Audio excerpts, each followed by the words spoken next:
We're perfectly normal people.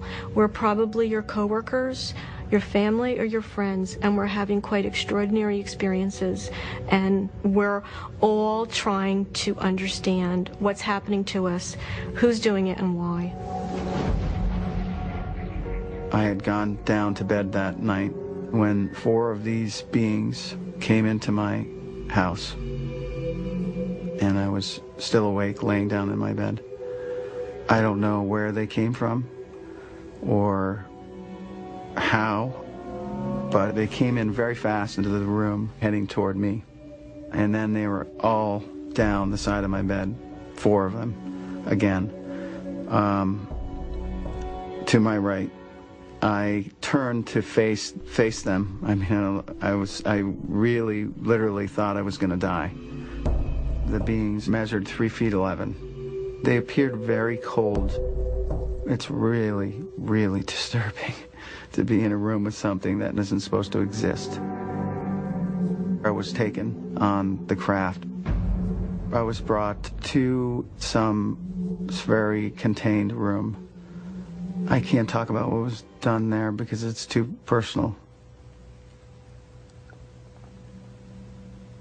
It's just unbelievable. There seems to be no doubt that this has been going on for decades. Maybe not at the rate that it has been lately, but that nobody knew who to report this to, and most people feel that it's just impossible that this could have happened to them. It is Hopkins who has convinced a large part of the UFO community that the phenomenon of abduction is real. I've been collecting drawings, sketches people have made of what they remember inside craft, and especially the faces of the aliens. I've been doing this for years and years, since actually starting probably 1975. Of course, the enormous cranium is the big feature. The mouth is very negligible, tiny, a slit. Bud Hopkins was the first. He published books and magazine articles, made public appearances, and then others followed.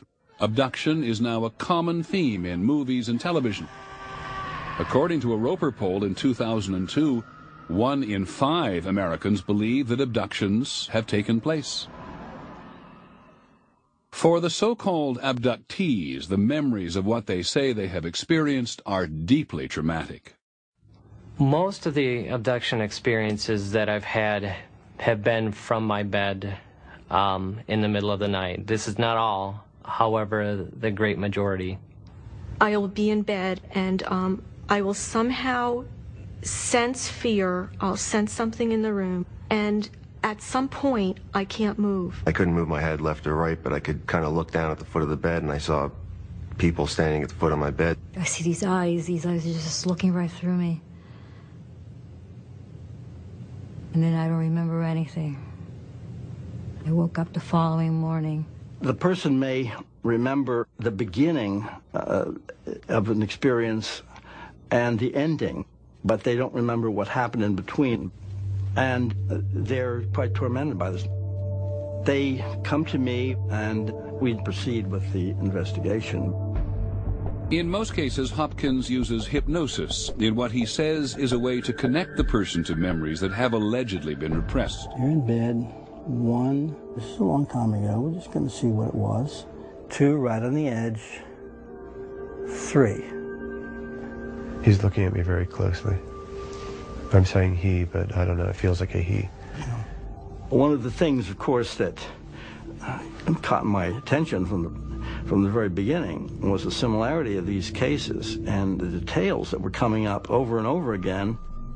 Through hypnotic regression, I came to realize that there was a spaceship maybe 100 feet in the air off to the left of front of my house, and an alien came in, was next to my bed. It put its hand out, and I put my hand out. Sort of a chalky skin, very dry to the touch, and I don't really remember how, but suddenly we were sort of floating. They brought me in front of a being that was so horrifying that I'll never be able to, put it out of my memory. It was very tall, probably about 7 foot tall. Very tall and very thin and very scary, and sometimes insect. almost like an insect, very frightening to me. And I found myself in this room, and I was lying on this stretcher, and this being,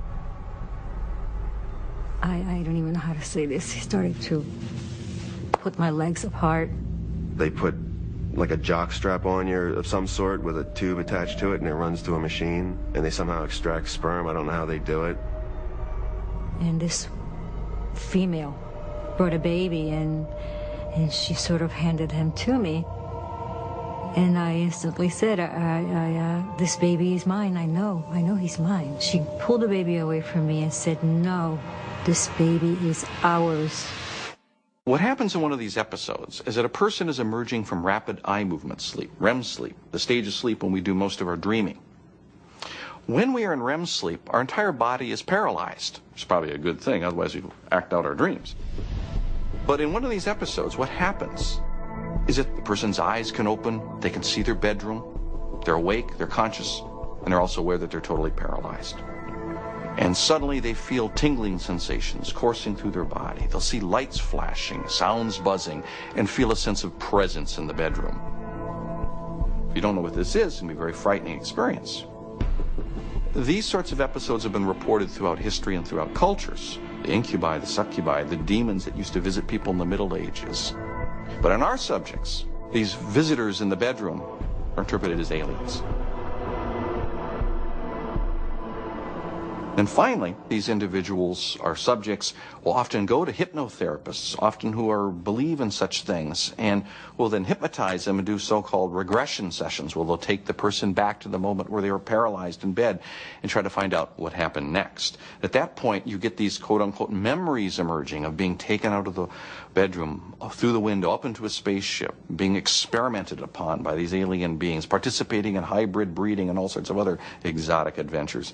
And so, at this point, you've got yourself an alien abductee.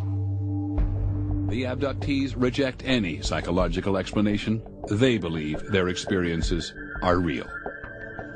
You know, it's not some vague apparition or something. These guys were three-dimensionally in the room with me. What I remember is definitely real. It was very real to me. It's real. These people were moved and terrified and touched by their memories and what they believe happened to them, and that's why they believe. I think if I had recovered a memory like that, I'd have a hard time disbelieving it too. If this is real, it has to do with every single one of us, and we need to know more. I mean, there needs to be more questions asked, more. It's important, because there is life in the universe, and we're babies, literally.